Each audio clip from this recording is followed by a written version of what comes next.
ಒಂದು ನಿಮಿಷ ಒಂದು ವಿನಂತಿ ಎಲ್ರಿಗೂ ಓರಿಂದ ಟೀಮ್ ಆಗಿರೋದು, ಎಲ್ರು ನಿಮ್ಮ ಓದಿಕೆ ಅಂತ ನಾವು ಆಲ್ರೆಡಿ ಹೆಸರಾಗ್ತಾ ಇದ್ದೀವಿ. 5 ನಿಮಿಷ ಮುಂಚೆ ಬಂದು ಜಾಯಿನ್ ಮಾಡಿ. ನಿಮ್ಗೆ ಏನ್ ಪ್ರಾಬ್ಲಮ್ ಇದ್ದರೆ ಅವಾಗಲೇ ಹೇಳಿ, ಮೆಸೇಜ್ ಹಾಕಿ ಈ ತರ ಪ್ರಾಬ್ಲಮ್ ಇದೆ ಅಂತ ಇನ್ನೊಬ್ರು ಓದಕ್ಕಾಗುತ್ತೆ. ಯಾಕಂದ್ರೆ ನೀವು ಬರ್ತೀರಂತ ಕಾದು ಟೈಮ್ ವೇಸ್ಟ್ ಆಗುತ್ತೆ. ಇಲ್ಲಿ 20 ಜನ ಕಾಯ್ತಾ ಇರ್ತೀವಿ, ನೀವು ಯಾರು ಬಂದಿರ ತುಂಬಾ ಕಷ್ಟ ಆಗುತ್ತೆ. ಪ್ಲೀಸ್ ವಿನಂತಿ, ಪ್ಲೀಸ್ ಅಡ್ಜಸ್ಟ್ ಮಾಡ್ಕೊಳ್ಳಿ. Yes ma'am. Thank you Prema ma'am and Kanika Mary and family. 39ನೇ ಅಧ್ಯಾಯದಲ್ಲಿ ನಾವು ಕೇಳಿಸ್ಕೊಂಡ್ವಿ, ಪೋತಿಫರ್ನಿಂದ ಯೋಸೇಫ್ಗೆ ಆದ್ಯತೆ. ಯೋಸೇಫನು ಶೋಧನೆಗೆ ಪ್ರತಿರೋಧಿಸುತ್ತಾನೆ. ಯೋಸೇಫನ ಮೇಲೆ ಸುಳ್ಳು ಆರೋಪ ಹೊರಿಸಲಾಗುತ್ತದೆ ನಾವು ಕೇಳಿಸ್ಕೊಂಡ್ವಿ. ಸೆರೆಮನೆಯಲ್ಲಿಯೂ ದೇವರ ಉಪಸ್ಥಿತಿಯು ಯೋಸೇಫನೊಂದಿಗೆ ಇತ್ತು. ಈ ವಾಕ್ಯ 39. ಮ್ಯೂಟ್ ಮಾಡಿ ಮಾ, ದಯವಿಟ್ಟು ಮ್ಯೂಟ್ ಮಾಡಿ. ಆದಿಕಾಂಡ ಅಧ್ಯಾಯ 39, 21ನೇ ವಾಕ್ಯ. ಎಲ್ಲ ಪ್ಯಾರಿಶ್ ಅಲ್ಲಿ ಇದು ಅವ್ರು ಓದುವಾಗ ಅಥವಾ ನಾವು ಸ್ಕೂಲ್ಗಳಲ್ಲಿ ಬೈಬಲ್ ಕ್ಲಾಸ್ ತಗೋತೀವಿ, ಈ ವಾಕ್ಯ ಬಂದ್ರೆ ನನಗೆ ಒಂಥರ I feel the power of god. ಯಾಕಂದ್ರೆ ನಾನು ಚಿಕ್ಕದಿಂದಲೂ ಈ ವಾಕ್ಯ ನನಗೆ ತುಂಬಾ ಇಷ್ಟ. ನಾನು ಒಂದೊಂದು ಪ್ಯಾರಿಶ್ ಅಲ್ಲಿ ಹೇಳಿ ನನಗೆ ಫೆಡಪ್ ಆಯ್ತು. ಬಟ್ ಅದು ಹೇಳೋಕೆ ನನಗೆ ಆಸೆ ತೀರಲ್ಲ, ನನ್ಗೆ ಅಷ್ಟು ಇಷ್ಟ ಈ ವಾಕ್ಯ. Joseph was in prison but God was with him. ದೇವರ ಪ್ರೆಸೆನ್ಸ್ ಅವನ ಜೊತೆ ಇತ್ತು ಅಂತ 39ನೇ ಅಧ್ಯಾಯದಲ್ಲಿ ನಾವು ಕೇಳಿಸ್ಕೊಂಡ್ವಿ. ನಾವು ನಮ್ಮ ಬಾಳಿಗೆ ಇದನ್ನ ವಿ ಕ್ಯಾನ್ ಯೂಸ್ ಇಟ್. ನಾವು ಎಲ್ಲೇ ಇದ್ರು, ನಾವು ರೈಟ್ಚಿಯಸ್ ಪರ್ಸನ್ ಆಗಿದ್ರೆ ದೇವರು ನಮ್ಮ ಜೊತೆ ಖಂಡಿತವಾಗ್ಲೂ ಇರ್ತಾರೆ ಅಂತ. 40ನೇ ಅಧ್ಯಾಯದಲ್ಲಿ ಯೋಸೇಫನು ಇತರರ ದುಃಖಕ್ಕೆ ಸಹಾನುಭೂತಿ ಮತ್ತು ಕಾಳಜಿಯನ್ನು ತೋರಿಸುತ್ತಾರೆ. ಅವನು ದೇವರಿಗೆ ಮಹಿಮೆಯನ್ನು ಆಪಾದಿಸುತ್ತಾರೆ ಮತ್ತು ದೋಷರಹಿತನಾಗಿ ಉಳಿಯುತ್ತಾನೆ. He remains blameless always. That's a speciality about Joseph. ಅವನು ಬಟ್ಲರ್ ಕೃತಜ್ಞತೆಯ ಜನರು ತಮಗೆ ತೋರಿಸಲಾದ ದಯವನ್ನು ಮರೆತು ಬಿಡಬಹುದು ಎಂಬುದನ್ನು ನೆನಪಿಸುತ್ತಾರೆ. ನಾವು ಸಹ ಒಳ್ಳೆತನ ಎಷ್ಟು ಜನಕ್ಕೆ ಮಾಡಿರ್ತೀವಿ, ನಮ್ಗೆ ಒಂದು ಹಾಯ್ ಹೇಳಕ್ಕೂ ಜನ ನಿಂತು ನಮ್ಮ ಹತ್ರ ಮಾತಾಡಲ್ಲ, ನಮಗ್ ಬೇಜಾರಾಗುತ್ತೆ. ಬಟ್ ಈ ಅಧ್ಯಾಯದಲ್ಲಿ ನಾವು ನೋಡಿದ್ವಿ. 41ನೇ ಅಧ್ಯಾಯ, ಯೋಸೇಫನು ಸೆರೆಮನೆಯಿಂದ ಪ್ರಾಮುಖ್ಯಕ್ಕೆ ಏರುತ್ತಾನೆ. ಫರೋಹನ ಕನಸುಗಳ ಕುರಿತಾದ ಅವನ ಮುಖ್ಯಾನವನ್ನು ಮತ್ತು ಬರಲಿರುವ ಶ್ರಮವನ್ನು ತಯಾರಿ ಮಾಡುವಲ್ಲಿ ಅವನು ಪಾತ್ರವನ್ನು ಎತ್ತಿ ತೋರಿಸುತ್ತದೆ. ಇದೊಂಥರ ದೇವರ ದ್ವೈವತೆ ಮತ್ತು ಯೋಸೇಫನ ನಂಬಿಕಸ್ತಿಯನ್ನು ಒತ್ತಿ ಹೇಳುತ್ತದೆ. ನಾವು ಇಷ್ಟು ಅಧ್ಯಾಯಗಳಲ್ಲಿ ಓದಿದ್ದೀವಿ. ಒಂದು ಚಿಕ್ಕ ಸೆಂಟೆನ್ಸ್ ಒಬ್ಬೊಬ್ಬರ ಬಗ್ಗೆ, ದೇವರ ಮನುಷ್ಯರ ಬಗ್ಗೆ ನಾವು ಕೇಳಿಸ್ಕೊಂಡ್ವಿ. ಸೊ ಫಸ್ಟ್ ಸೆಕೆಂಡ್ ಇಂದ ನಾವು ಕೇಳಿಸ್ಕೊಂಡ್ವಿ ಆದಿಕಾಂಡ.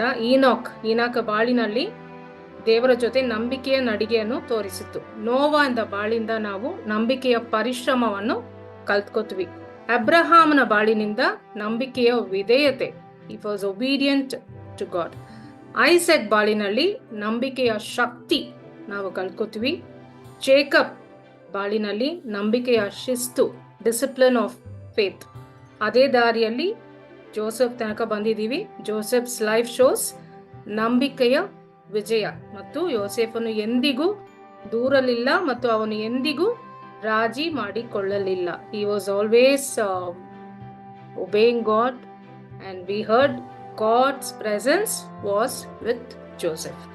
ಸೊ ಇಂದಿನ ಮುಖ್ಯಾಂಶಗಳು ಆಯ್ತು. 1-2-3 ಪ್ರಶ್ನೆ 2 ಫ್ಯಾಮಿಲಿನೂ ಆನ್ಸರ್ ಮಾಡಬಹುದು. ಪೋತಿಫರ ಮನೆಯಲ್ಲಿ ಯೋಸೇಫನ ಪಾತ್ರವೇನು? 39:4 39ನೇ ಅಧ್ಯಾಯ 4ನೇ ವಚನ.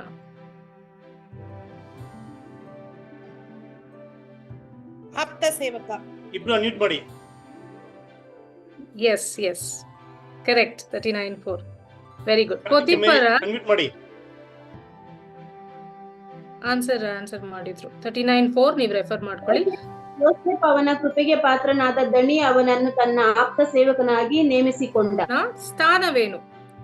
ಜೋಸೆಫ್ ಸೆರೆಮನೆಯಲ್ಲಿ ಇದ್ರಲ್ಲ, ಅವರು ಏನ್ ಪೊಸಿಷನ್ ಅಲ್ಲಿ ಇದ್ರು? ಸೆರೆಮನೆಯಲ್ಲಿ, ಇನ್ ಪ್ರಿಸನ್. 39:22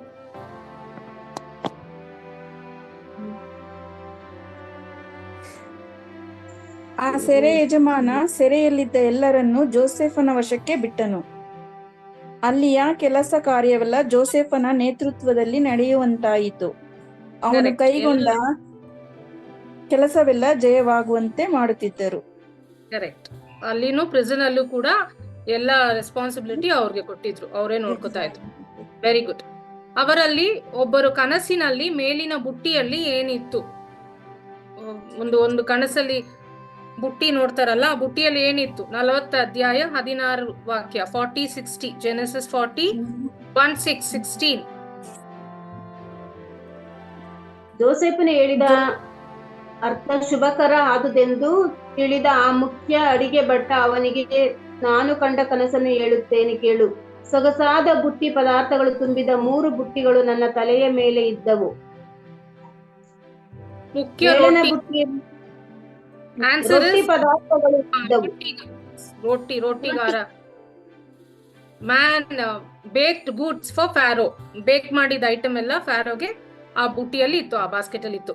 ಲಾಸ್ಟ್ ಕ್ವೆಶ್ಚನ್, ಟೈಮ್ ಆಯ್ತು. ಅವರ ಕನಸುಗಳನ್ನು ವ್ಯಾಖ್ಯಾನಿಸಿದ ನಂತರ ಯೋಸೇಫನ ಮುಖ್ಯ ಬಟ್ಲರ್ಗೆ ಏನನ್ನು ತೋರಿಸುವಂತೆ ಹೇಳಿದರು? ಬಟ್ಲರ್ಗೆ ಹೇಳ್ತಾರೆ ಏನೋ ಒಂದು ತೋರಿಸ್ಬೇಕು ಅಂತ. 40ನೇ ಅಧ್ಯಾಯ 14ನೇ ವಚನ, 40:14. ಆದರೆ ನೀನು ಸುಖದಿಂದಿರುವಾಗ ನನ್ನನ್ನು ಮರೆಯದೆ ನನಗೊಂದು ಉಪಕಾರ ಮಾಡು. ಫರೋಹನಿಗೆ ನನ್ನ ವಿಷಯ ತಿಳಿಸು, ನನ್ನನ್ನು ಆ ಸೆರೆಯಿಂದ ಬಿಡುಗಡೆ ಮಾಡು. ಕರೆಕ್ಟ್. ಈ ಸೇಸ್ ಆಕ್ಚುಲಿ ಶೋ ಕೈಂಡ್ನೆಸ್ ಅಂತ. So thank you all so much. ತುಂಬಾ ವಂದನೆಗಳು ನೀವು ಆನ್ಸರ್ ಮಾಡಿದ್ದಕ್ಕೆ, ಓದಿದ್ದಕ್ಕೆ. Over to father.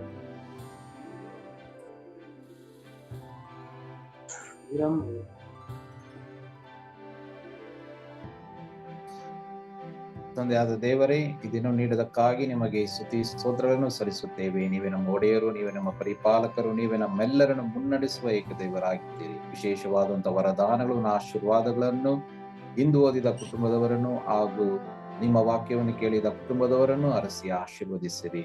ಮಾತೆ ಮರಿಯಮ್ಮನವರೇ, ಕುಟುಂಬದ ತಾಯಿ, ಕುಟುಂಬದ ರಾಣಿಯೇ, ಎಂದಿಗೂ ನಮ್ಮ ಜೊತೆಗಿದ್ದು ನಮಗಾಗಿ ಪ್ರಾರ್ಥಿಸಿರಿ. ಈ ಪ್ರಾರ್ಥನೆಯನ್ನು ಪ್ರಭು ಯೇಸು ಕ್ರಿಸ್ತರ ಮುಖಾಂತರ ಪ್ರಾರ್ಥಿಸುತ್ತೇವೆ. ಆಮೇಲೆ. ನಮೋ ಮರಿಯ, ವರಪ್ರಸಾದ ಪೂರ್ಣೆ, ಪ್ರಭು ನಿಮ್ಮೊಡನೆ ಇದ್ದಾರೆ. ಸ್ತ್ರೀಯರ ನೀವು ಧನ್ಯರು, ಮತ್ತು ನಿಮ್ಮ ಉದರದ ಫಲವಾದ ಯೇಸು ಧನ್ಯರು. ಸಂತ ಮರಿಯ, ಈಗಲೂ ನಮ್ಮ ಮರಣದ ಸಮಯದಲ್ಲಿ ಪ್ರಭು ನಿಮ್ಮೊಡನೆ ಇರಲಿ. ಸರ್ವಶಕ್ತ ದೇವರಾದ ಪಿತಾ, ಸುತ ಮತ್ತು ಪವಿತ್ರಾತ್ಮರು ನಮ್ಮೆಲ್ಲರನ್ನು ಅರಸಿ ಆಶೀರ್ವದಿಸಲಿ. ಆಮೇಲೆ. Thank you, Father. Thanks.